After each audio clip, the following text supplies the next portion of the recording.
Hello everybody, hope you're having a good weekend. Just quickly, I wanted to make a video to address something to mainly do with your kit for Airsoft. And at my local field that I tend to play at, not naming no names, it's a small field which is all good and dandy, but what tends to happen a lot is the marshals will call for a reload break sometimes, and they say 5 minutes. That 5 minutes, 9 times out of 10, turns into 10 minutes. 10 minutes turn into 20 minutes, and then sometimes that 20 minutes can even turn into 30 and even 40 minutes. So there's a long break between games sometimes. And back when I first started playing Airsoft, I played at a site called the Sandpit, which is in Green Hive, which is next to a shopping centre in the southeast of Kent called Bluewater. And this, people who've probably already played there gone, yes, I've played there, really nice site. And one thing they'll always remember is this site, depending on what area was in play, was massive. And sometimes you could have a 20 to 30 minute walk to the safe zone to reload. So the way I thought out my kit was I needed to carry the supplies I needed to reload out on the field. And this is why we're mainly looking at these 3 pouches on the back of my battle belt. So there's 2 types of guns I normally run. My SRS, which is a spring action sniper rifle, or a gas powered gun, whether it's my MWS. I've currently got an MP5 as well, and a KCO2. Obviously I have a sidearm which is a gas powered TM HK45. So how do you carry bits and pieces to reload out in the field without really interrupting your kit too much? And by all means, this is just a suggestion. I'm not telling you that you need to run this. This is just my opinion. This is what makes my life easier. At the end of the day, how you set up your battle belts or your vests is completely down to you, and it's what works for you. That is the most important thing. Whenever you look at your kit, you need to make it so it works for you and how you run what gun, etc, etc.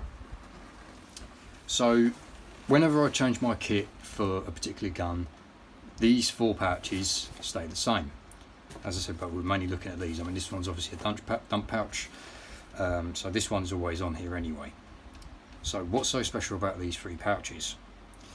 So we're going to start from this one. So this one I've had ever since I started playing Airsoft, and it came with my first webbing set. It is literally like a hydration pouch, like a water bottle pouch. So what goes in here? Ammo for the primary. So yes, this is quite empty at the moment because it contains my heavyweight ammo for my SRS. So there's not a lot in here. But say if I'm running my M4, it will be full up with 2 8s or 3s, so this will be quite chunky. But this will quite easily, even when it's full, fit in here with no problems. Closed.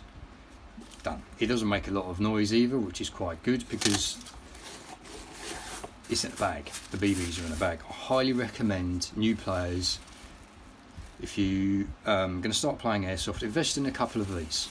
These are about £7 or £8, or if you're feeling adventurous, you can easily make these yourself out of an old bottle and a sock. There's probably plenty of tutorials on YouTube. So yeah, I've got several of these and I can't fault them. So as I said, primary ammo goes in there. Done. So if you need to top up your high caps on the field, reach round, pop it open. I don't have any trouble opening any of these pouches on my back. Just pull it out and away you go. Next pouch. This is a grenade pouch. So what's in here? Speed loaders. I carry 2 speed loaders. So depending what gun I'm running, I might have 2 of the same ammo type, or 1 of each. So obviously the last gun I ran was my SRS, so I've got my .45s in 1 speed loader and 2 8s. Another helpful hint, mark your speed loaders, simple as. It's quite obvious then, and then you don't mix and match your ammo types. I had a new player, well, I saw a new player at the field. He asked for help a lot on his sniper rifle, and he said he wasn't shooting very straight, he couldn't see the rounds, and it turns out what had happened was he was mixing and matching his ammo types. So some of the ammo in there was 2s and 2.5s, so he was shooting all over the place. So I highly recommend you grab a bit of masking tape and a Sharpie and just mark up your ammo types. Then if you change your ammos to say 3s, you can easily tear off the masking tape and write down whichever ammo type you're running. Obviously what I tend to do is I keep these topped up as much as I can to stop them from rattling us around as much. So when you're trying to be sneaky and move around the flank, you're not rattling like a maraca.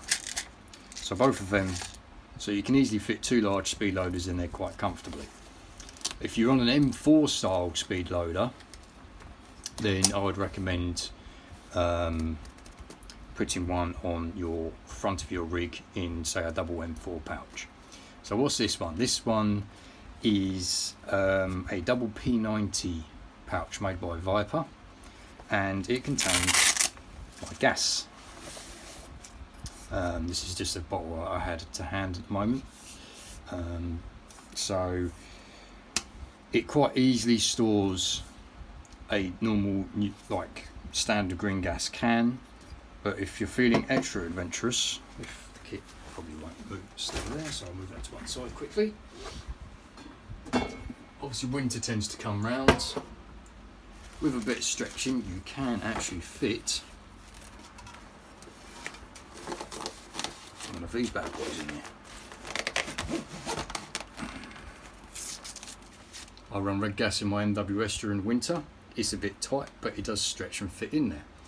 Now, some manufacturers are making specific moddy pouches for gas cans, but this one has worked absolutely perfect for me for years. As you can see, it is a bit tight, but with a little bit of twisting and wiggling, the can comes out. And that's it. So, just to recap, double P90 magazine pouch, grenade pouch, and a water bottle pouch. 3 simple pouches that you can have on the back of your belt, which makes life easier reloading out the field, so you don't have to waste your game time going back and forth from the safe zone to reload. Reload out on the field during those little breaks, quicker, easier, and more effective. So I hope you learnt something today. If you have, hit a like, thumbs up, and yeah, hope you all have a good weekend.